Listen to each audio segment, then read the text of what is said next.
Well, welcome to the Oklahoma Faith Network. We call it training/workshop. Just to let you know, we're going to be doing several of these. And so tonight is simply kind of an overview of topics that we're going to be addressing in the future. I'm going to bring up my PowerPoint and share it with you. So give me a second here. Um,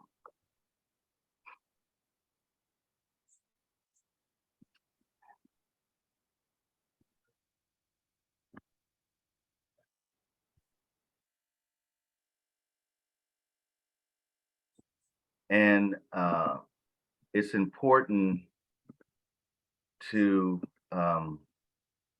understand that. Okay, here we go. All right, here we go. Let me go back. So, uh, you know, the other Cynthia is on here from the Department of Mental Health and Substance Abuse. And give you a little background, Oklahoma Faith Network received a grant, an opioid and stimulant grant that is community focused in the faith community. So when we mean, we still have folks coming in. When we mean faith community, we're talking all faiths. So all faiths, I think that's pretty clear. So I believe that the faith community, for the most part, is working toward the same goal: is to improve the lives of those in their community.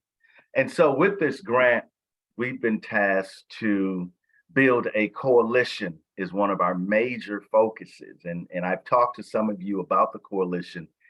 And tonight we will talk a little bit about that. We're going to go about an hour, so no longer than that. And I want to give you an opportunity to ask questions. But in this training, there's going to be basically 5 questions that we're going to cover. What is opioid, stimulant, and substance abuse prevention? What is the Oklahoma Faith Network Opioid Stimulant Faith Response Coalition? What is the coalition? What it is its roles and responsibility? What is the role of the Oklahoma Faith Network play in this work and partnerships? How do we create an outreach ministry, an outreach initiative? You can call it what you want it. We can have semantics with that. And what resources exist to support the community in this work? And I'm just going to give you a few kind of resources that I think will allow for you to dive in, and they are not overwhelming. But I guess kind of to start with, I want to basically just what is opioid and stimulant abuse, and I think we're all pretty clear on that definition. But I think it's important to understand that within this definition, when particularly we talk about the faith community, we're talking about the stigma that comes along with that. So this idea of being dependent, addicted, to the point where it's destroying your life, the life of your family and others around you, and destroying your own life, or the fact with stimulants that we have, some people that party on the weekend, and it's to them it's not a big deal, but we know that oftentimes those can be gateways to deeper things as well as addictions. And so that's what we want to combat. And keep in mind also, this has been a long time stigma, and I can only speak for Christendom. I know, and I've heard it. I've heard people say, you need to pray more. You just need to have more faith. God will bring you through this. And while like so many, I believe in prayer, I also believe in action. And I think that's what we're called to do. So that's the problem. Okay.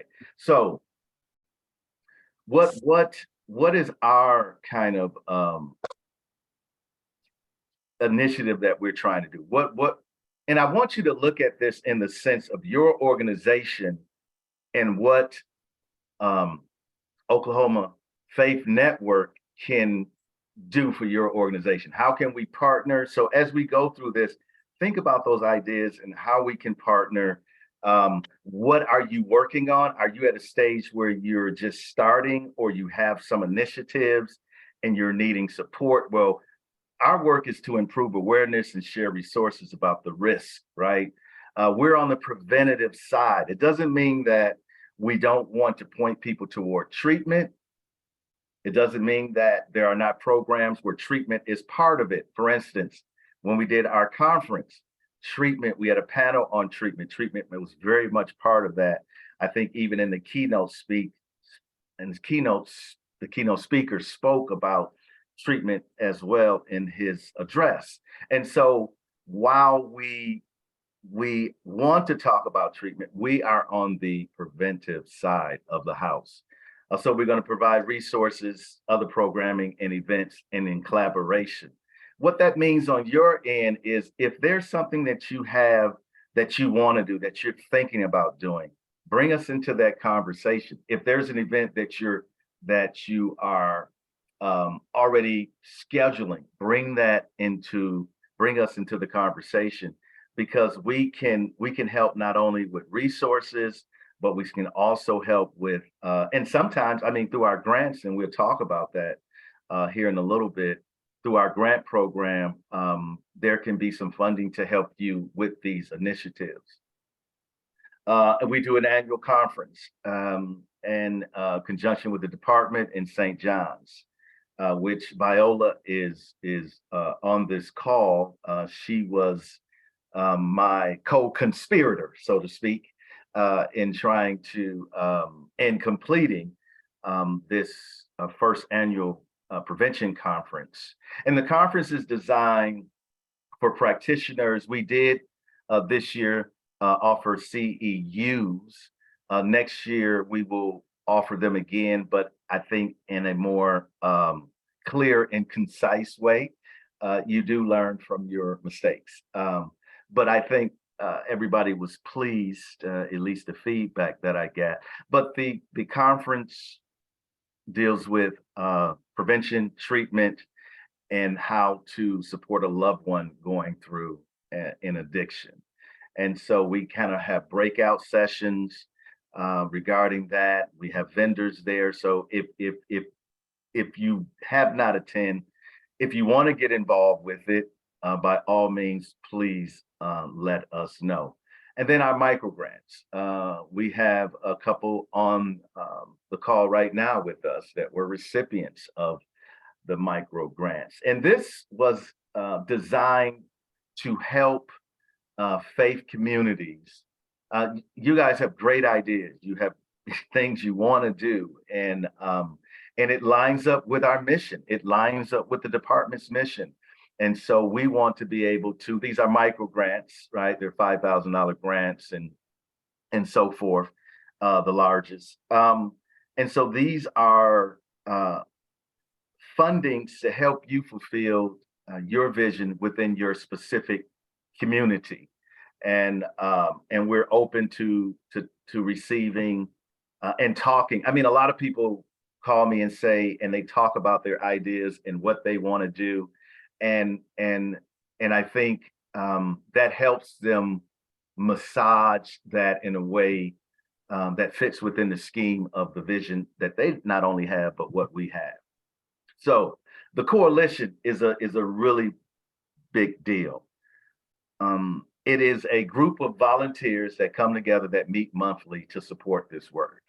And this is really the brain child of fulfilling this grant, because it gives us an opportunity to not only target our audience, whether it's in Enid, whether it's in Oklahoma City, whether it's in Norman, wherever. Communities, although they are the same, they're very distinctly different. So it gives us an opportunity to look at those communities and look at ways in which we can make an impact through prevention. The commission is there to provide general input, strategies, advice, and also implementation and provide leadership. And this is, I'll bring up Viola name again because she showed great leadership at her church in St. John's in helping us provide for the needs of the conference, and other coalition members were part of that leadership team. So there's great opportunities, but it's not overtaxing. So I don't want you to think like we meet once a month. That's our requirement. But we meet for 30 minutes to 45 minutes, hour at the most. So I understand that you're volunteering your time. I understand that this is some of the work that you do on a daily basis, and I don't want to add to that work where it's so taxing that you can't be involved. So, but that leadership is definitely needed. And and and at this point, because the coalition is fairly new, um, part of the mission of the coalition when it comes to its members is to help not only to be an advocate, but also to bring in like-minded individuals. So if there are others, and I think this also helps in the community that you're serving, because if you are the only one, which is great. I mean, it's, one is a, they say it's the loneliest number, but I don't know. One can be quite contentful, in my opinion. But having one or two individuals along with you, I think allows for you to go back after we have met in the commission, work together, talk about ideas that you want to bring to the coalition. I mean, so I would encourage you, and we encourage members, if you know of anyone, please invite them. We have a standing meeting. It's every third Tuesday, and I can send that information out at 6:30 in the evening. So, and if possible, collaboration. And I think that's the most important thing. We want to be collaborators with you. I can't stress that enough. This is seminal work. There are other faith-based initiatives out there, but they're not a lot. And in Oklahoma, this is fairly new. And so we're very excited to be at the foundational level of building all of this, and we would love for you to be part of it. And we would also love for you to share what you have going on and how we can be a part of. Any questions over the coalition? I can't see everybody, but I'm sure if you say something, I will hear it.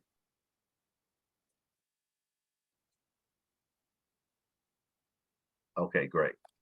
So what is the role of OFN? What role do we play? Well, we had to create the coalition. We provide training opportunities like this, not only for the coalition, but also for community members that are engaged in this work. We do an annual conference. We provide resources and materials. We assist in community programming. So therefore, if you have ideas, again, I'm going to reiterate this, bring us into the conversation. We would love to brainstorm with you. We would love to be a resource in any way that we can. And this is the key one: promote local prevention services, whether it's in distribution of Narcan, or whether it's education, or whether it's providing information on treatment services. We have a great newsletter. We have an enormous coalition of faith members in Oklahoma Faith Network. And so you being able to get the word out, I think, is extremely important in the work that you're trying to do. So we want to promote that. We want to be part of that. And we have, I think, through social media, the ability to do that. So see us as more of a partner in all of this work. So any questions over any of that, our role? So how do we create an outreach and prevention ministry? And again, I say you can call it an initiative or call it anything you want. Um, you know, certain initiatives that churches do, I think, are more pliable for the community. This doesn't have to be one of them. And so I think getting people to participate is always a heavy burden, um, because of the stigma. That's what we come back to. People don't want to share their struggles, especially if they think they're going to be judged. And so my suggestion is, and this is not on this slide, but my suggestion, not everyone in a organization thinks the same way or has the same patience or believes that these are not moral failings. So when you create your committee or your group of individuals, ensure that they are like-minded people. I would, oftentimes we look for people just that simply have availability. Availability is good, but attitude and I think a willingness to be empathetic, um, and to be supportive and understanding and not be judgmental are better qualities for me than availability. I've seen organizations try to put together an initiative and they have the wrong individuals involved and it can cause damage to people. And the last thing we want to do is do that, right? So it might be a small thing, but trust me, it can be a huge thing. And I know everyone on this call knows that because you worked with someone that you said, oh my God, I did not know this individual was like this, right? It can be quite painful. So, and then you want to identify, as I also mentioned, every community is different. I understand it's opioid and stimulant work that we're doing, but every community is different. You might be dealing with adults, another community might be dealing with youth, and there's a different approach with that. So really knowing your population and who you're going after, I think is very critical. Identifying resources, and this is something that I recommend you do before you launch. And I know that can be difficult because oftentimes we are already involved in the work, but it's okay. I mean, you can develop this as you go along. You can pause for I don't think this would take very long except for bringing the right people on, but identifying resources, informational, educational, grants, in financials. So do you have, because that's going to dictate your program. I mean, it's sad, but we all need resources. We all need money to and people that give up their time should be compensated in some way, and that's something that you have to determine how to thank people that volunteer. But looking at grant opportunities out there for what you're trying to do, there's a lot of money being thrown at substance abuse for good reason. It should be. And so don't think that your organization is not capable. And if you had a grant that you were interested in, that you wanted to talk to me about, I've written multiple grants. And so if there's one that you're interested in, by all means, let's have a conversation about it. Any way that I can assist you in submitting that, I would be honored to do that. That would not be a problem. Identify your goals, identify your goals, and then, as I put down here, evenly distribute. Okay. That doesn't happen. It's what's that? 20% does 80% of the work. So you want to make sure that this is long range. This is a marathon. It's not a sprint, and so we need to make sure that we're divvying up the work in a way that keeps people engaged and people don't feel overwhelmed. Because again, a lot of you are doing this during the day. and also you're doing life too. So I'm always conscious of those factors. Identify local partners and collaborators. I mean, that's important. Who in the area is doing something that enhances what I do, or I can enhance what they do? This is not, in some instances, you have to be creative and start something new. But if something's out there that you can enhance, they can enhance your program. I think you should partner. Think about partnering in ways that can, because at the end of the day, it's for the community we serve. It's not for us to be patted on the back and say how great we are and the accolades that come. No, this is for the community because people are hurting and people are literally dying. And so that collaborative spirit, I think, is very necessary. And then I say create a 12-month program and do an event quarterly. Do an event quarterly. You can be ambitious and do more, but I think a well-organized event. And here's just some ideas that ongoing ideas, informational flyers posted at houses of worship, on your social media, and then listening sessions, I think are extremely important. Bringing into your group, whether it's a group that is starting something new or one that is already off and you're doing programming, it's nice to pause, bring them together, bring clergy together, imams together,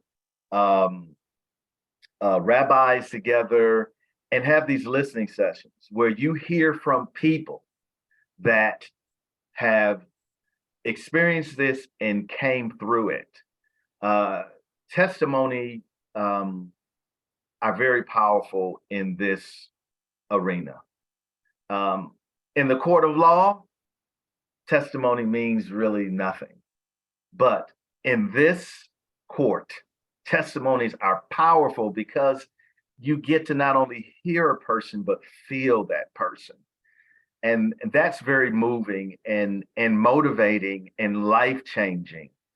I would encourage you, we do have on our website our first annual conference that we did online, and there's some testimonies on there. And I would encourage you to listen to them. They're very encouraging. They keep you in the fight. They keep you knowing that the work that you're doing is making a difference.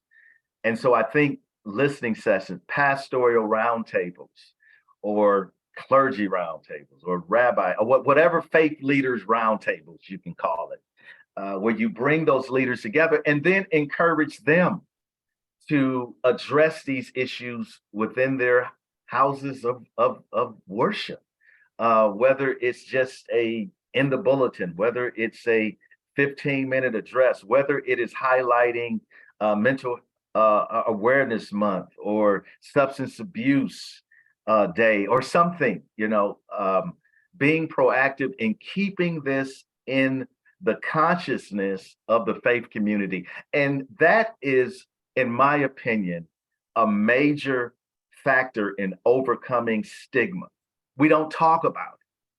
I mean, stigma exists because you don't talk, you whisper about it. Oh, yeah, their son, yeah, they're going through this. We just need to pray for them. We whisper about it. But as much as we can put it in the consciousness of people, I think it becomes easier. I think it becomes easier and more acceptable to have these very difficult conversations with individuals.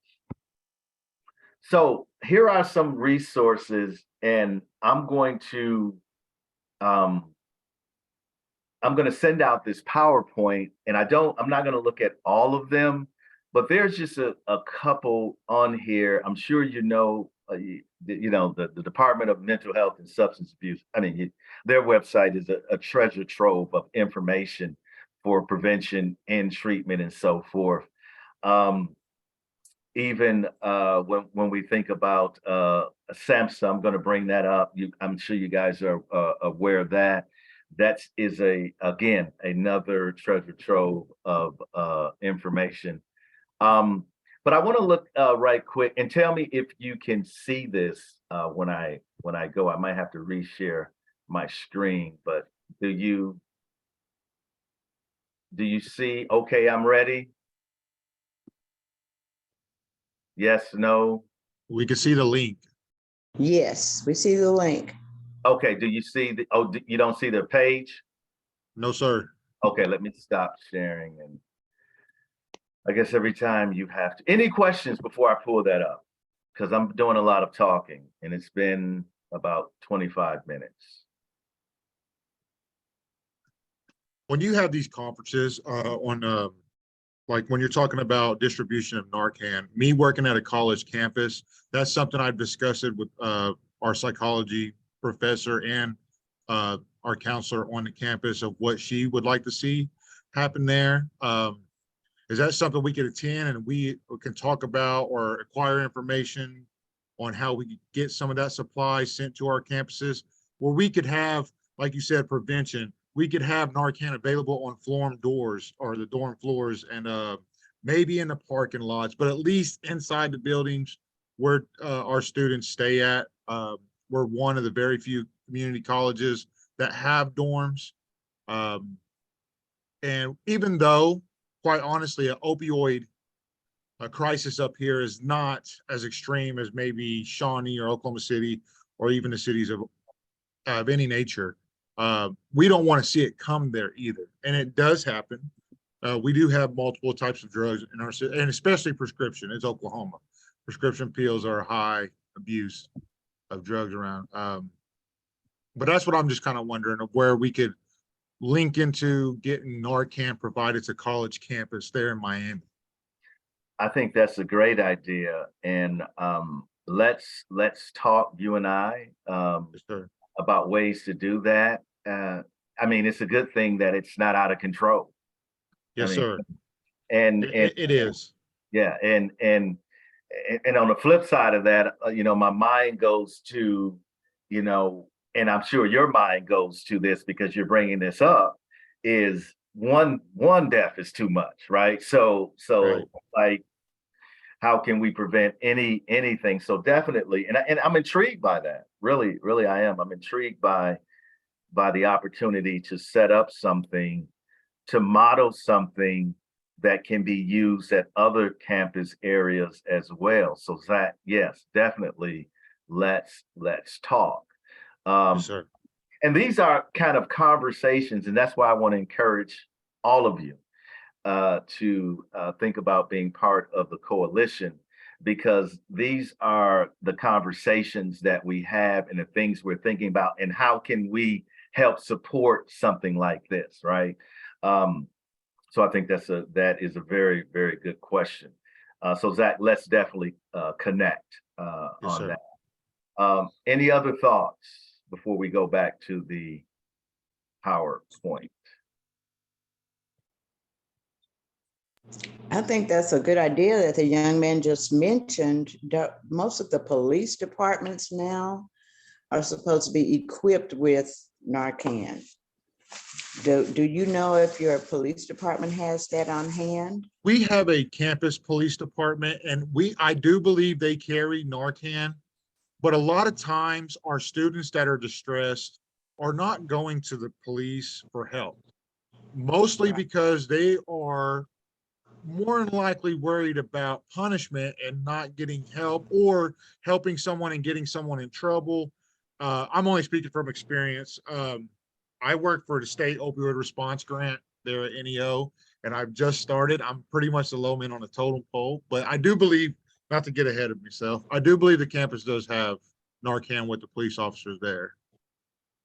Yeah, and that, I mean, in that juxtaposition that you talk about, right? Having it there, but people not wanting to take advantage of it because of fear of some type of punitive action.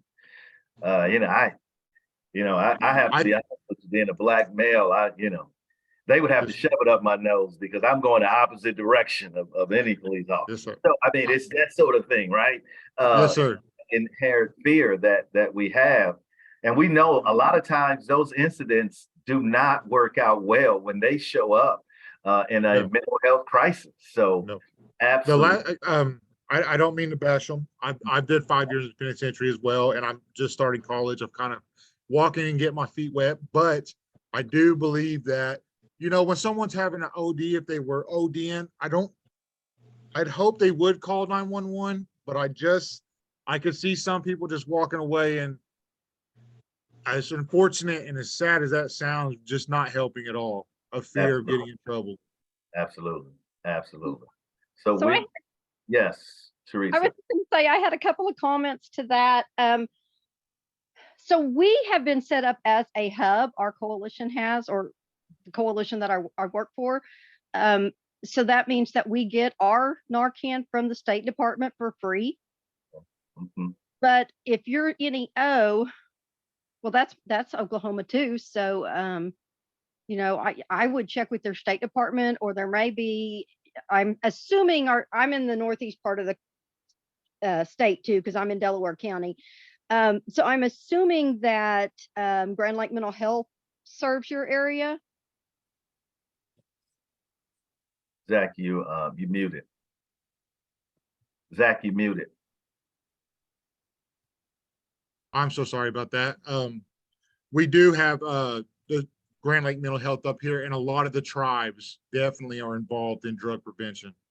So Grand Lake Mental Health is supposed to be a hub also for Narcan. Well, with So- Sword Grant, we are under guidelines that we have to be campus-based, reaching out, and this does not make sense. I know what I'm about to say, but what I've been explained to is that we have to watch how we dibble in with other people.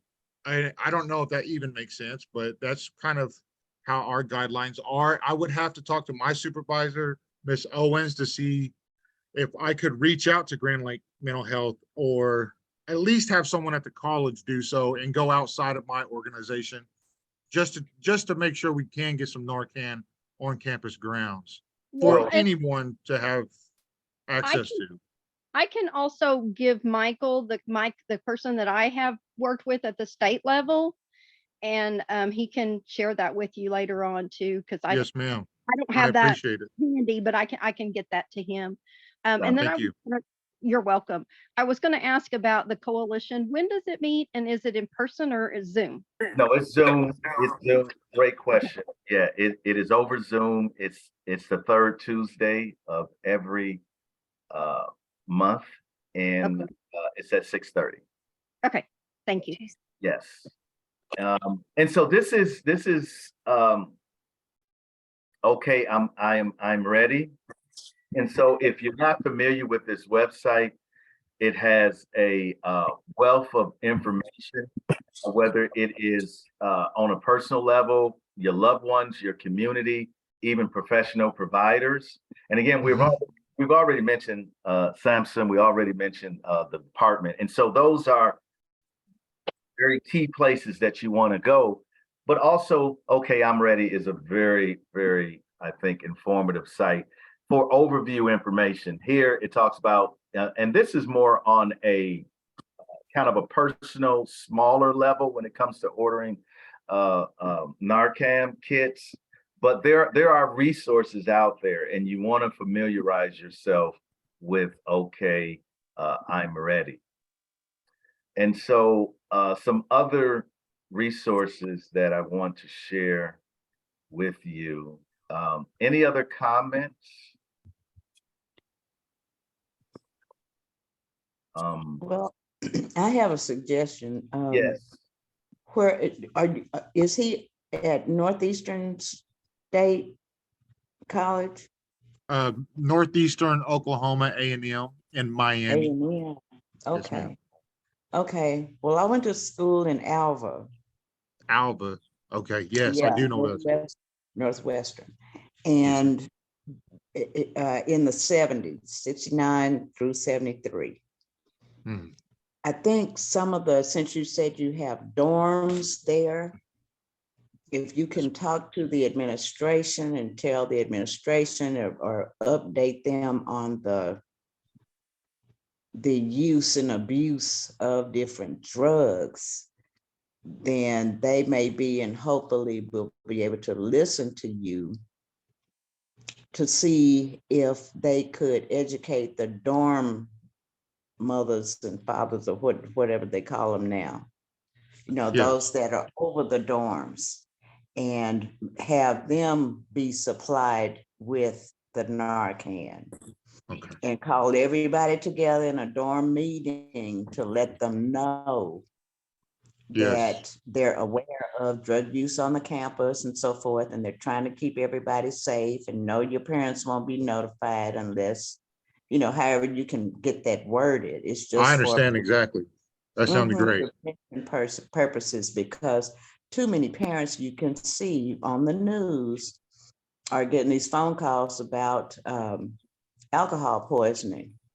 They're getting those calls in the middle of the night. Their child is, trying to get into a dorm or a fraternity or a sorority, and they're over drinking. And, with the use of the other drugs, they need to be aware of that as well. The kids going to school, as well as the administration and those that are over the dorms, they need to have a supply of this. And I'm smiling because Viola is part of the coalition, and so she always offers these great ideas and suggestions. And so Zach, we definitely will be talking. And Yes, Teresa, sir. thank you for that information. I Yes, guess thank you. I want to talk just for a moment about a little different way of not only um, learning about opioid addiction, but also how to program a little differently. I'm a podcaster myself. And so I don't know how many of you listen to podcasts, but there's a growing amount of, well, number one, universities now are having podcasting classes. Matter of fact, I taught one at Francis Tuttle a couple of times last year. Um, Podcasting is being used as a medium to address all types of issues. And SAMHSA has a great podcast, and I just want to bring this up, and not only for you, are you, can you guys see this or no? Do I need to stop and reshare? I think I need to stop and reshare. I don't know why every time I go to a different page, it makes me reshare, but we'll do it. Okay.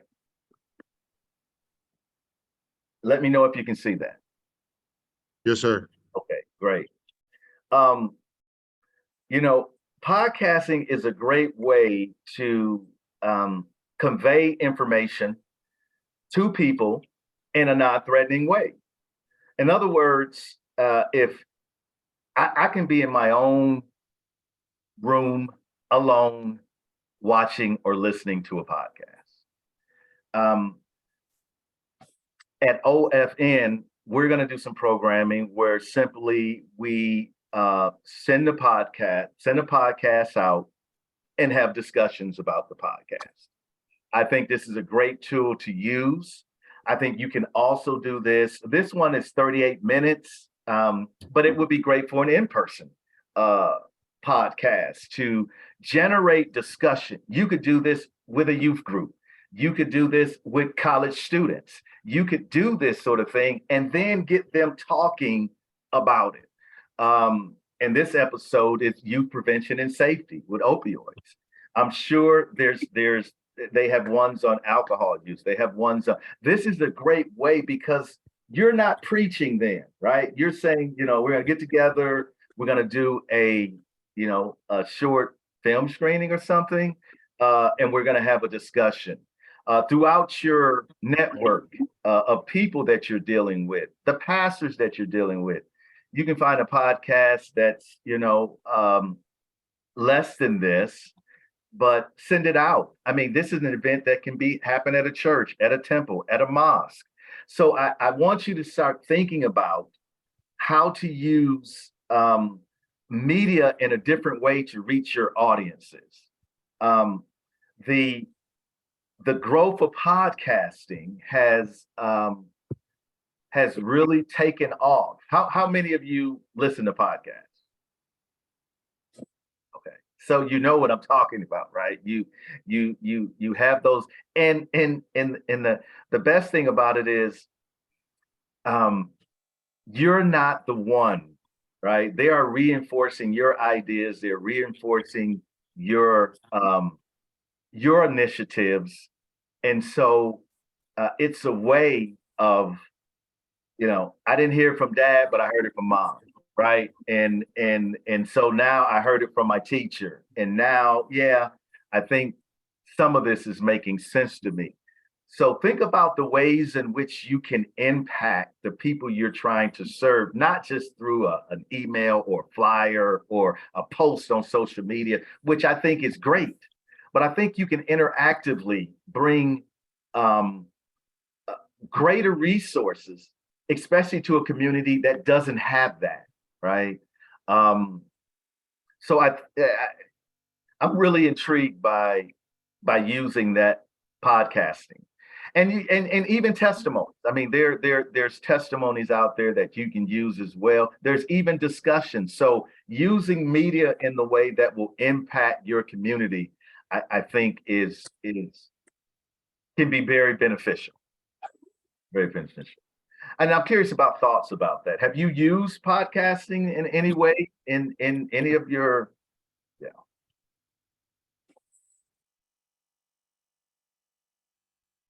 Yeah, I mean it's I am not. yeah, I mean it's and if you think about the podcasts that you probably listen to, they use other media to reinforce their argument. I mean, that's all they're doing, right? We're gonna hear this clip from such and such because a podcast is taking you on a journey.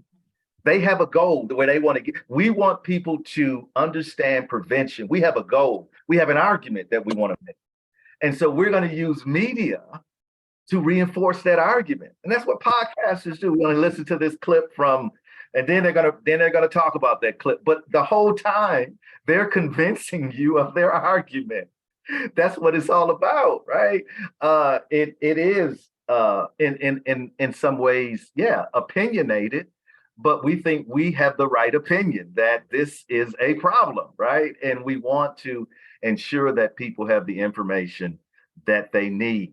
So um, thinking about impacting your community in different ways, non-traditional ways, I think is important because I'm convinced that the traditional ways that we're using are not working. I mean, I know the efforts there, and I even know the resources is there, but somehow we're not connecting with the people that really need to hear the message. And maybe when we're connecting, we're not connecting in a way that they can receive the message. I mean, we're going to talk about in further trainings about how to address a person going through addiction. What are the steps to do that? How do you have that conversation? What do you do when a person's in denial? I mean, that's, yeah. We would like to think that there is a easy answer to that, but it's not, right? So this is where the coalition really comes into, but because you get to bounce ideas off of each other. You get to talk about, well, I'm dealing with this individual, they're in denial, and there are some practitioners as well on the coalition that can give you ideas and steps. So I guess what I'm trying to paint a picture of, we're in this boat together, right? If you choose to jump in this boat with us, we're going to sell. I was in the Navy for 13 years, so forgive me for my analogies. What my captain would say, it's not a boat, it's a ship. Okay, I get that. It's not, right? But we're in this ship together, and I think what I've seen in the little time that we've worked with the department over the course of the last 6 months, we have accomplished a lot.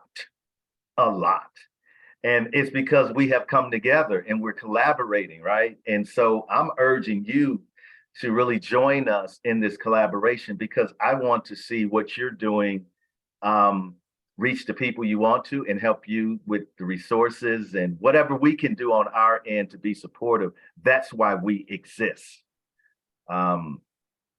So I will send out the PowerPoint. Is there any other, I want to give Cynthia from the department an opportunity to talk. And I want to say, if you can get to know Cynthia, Cynthia is outstanding. She has been a extreme supporter of our work, our ideas. We bounce ideas off of her. She is just in my book, a superstar. So if you can get to know her, I think you will definitely benefit from there. But Cynthia, you want to share anything? I am so honored to be able to work with such a fantastic team of OFN. The conference was amazing. We did some debriefing, and you have some things that you're going to change up, but I think it went really well. I think this has really been a great information. I'm sure you will get more coalition members. You almost make me want to be on the coalition. Just the things that you all are doing. You touch every denomination, you touch all different walks of life is what I would call it. And it's amazing all the work that's put into doing what you all do on a daily basis. And I'm really glad to be a part of it. I'm glad that you're one of my providers. And just the relationship building, the relationship that's being built between us right now that we've been working on for months. It's coming full circle. So I am glad that you had this workshop, just to let individuals know what you all do, what's going on. Anything I can do to help, you can just send me an email or give me a call. When we have the coalition meetings, I'm trying to make sure that I'm at those. Just the department is a big place. The Department of Mental Health is a big place. I'm just one person that's there, and I just try to make sure that I utilize all my resources and make sure that you have them available to you. And I heard you say the impact on the community. The efforts are there, the resources are out there. Some people just don't want to take the bait, though. They just don't want to. They think it's gonna make them do too much. They're gonna have to, it's too hard, and you're talking yourself right out of doing something when I say, oh, it's too hard. I don't have time. You make time for the things that's important. That's what I was taught. So I heard Zach say some things that he may need. I heard, let me see, who was it? Teresa, maybe, that gave him some information, and Viola gave him some information. Anything that's needed, if we have it on hand, we can get it for you. Narcan, lock boxes, disposal bags. I'm sure Mike will make sure that you all have the things that you all need. We got to really hit the streets. It is so much going on out in Oklahoma, in every area. Every time I watch the news, there's something going on. It sickens me to see people on drugs, misuse of drugs, taking other people's medicine. I think I saw something just on the internet, maybe on Monday. A young man was doing something with TikTok, and he took a bunch of Benadryl pills, and he passed away. And his dad showed his body at the hospital to send a message to our our teenagers. They don't get it. I've never thought to take any of my mom's medicine because I didn't know what it might do to me. So, right. But this has been a great, a good hour, good 45 minutes. I mean, you gave a lot of good information, and you're letting individuals know that the primary prevention is stopping it before it even gets that far. You don't want to wait till a person jumps off the cliff. You want to help them back away from wanting to even jump. People have different situations going on in their life. We all do. We all could turn to opioids. We all could turn to stimulants. We could turn to alcohol, marijuana, whatever it is, to try to feed that problem, but it's not going to make the problem go away. Yeah. All it's going to do is create more problems for that person. So, Mike, you did a great job. I really appreciate it. I'm glad that you set this up, and keep on doing what you all are doing. You have a great coalition behind you. The group of women that you have, and the practitioners and the therapists and everything that's involved, they're really, really striving to make this a better cohesive relationship, and that pleases me. So I'm glad. Yeah, I appreciate that. And we are, as I said to this group, and I kind of pride myself on not having long meetings. So I know, I know. You I, say, you say that every time. I do. You know what? I have to remind folks because I'm about to say something, and that's a caveat to what I'm about to say now, because I want to. I think we have some great people, from Ann, Sherry, to Lisa. I mean, to the other Cynthia, Teresa. We have some great people on the call, and I want to give them an opportunity to share something if they have a thought or something like that. However, I do want you to be succinct. So any thoughts over anything we went, or any announcements you want to give us, or anything you want to share? Because when I say we really want to hear, we really want to hear it. I have a question. So with church camps getting ready to kick off, what would be kind of your advice or whatever, like, how to reach, we've thought about going to youth pastors, things like that. But, do y'all have certain resources, and things like that to kind of get in there to give them something, to talk to the kids about? Absolutely. A couple of things come to mind, and I let's talk offline too, that we can get more specific. But I think your idea of talking with youth pastors is a great thing. We can definitely help in that way, and bringing them together and kind of talking about, maybe we can establish a kit that can be handed out, informational kit, and we can look at other things too.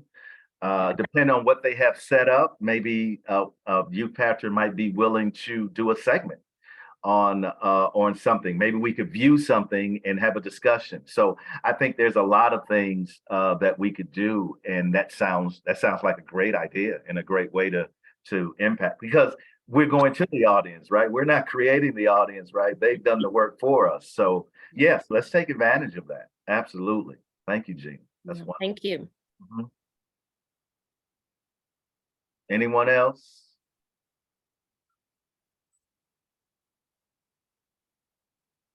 I taught at the university, so I can put you on the spot if I wanted to. I am very capable of doing that. But no, I'm just teasing you. But if I just don't want anybody, got something on your mind you want to share, we definitely want to hear it.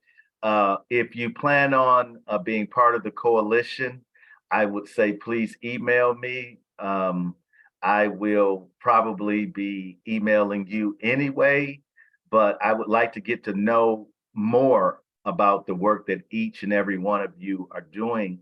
And I would also like to get you to apply for our grants.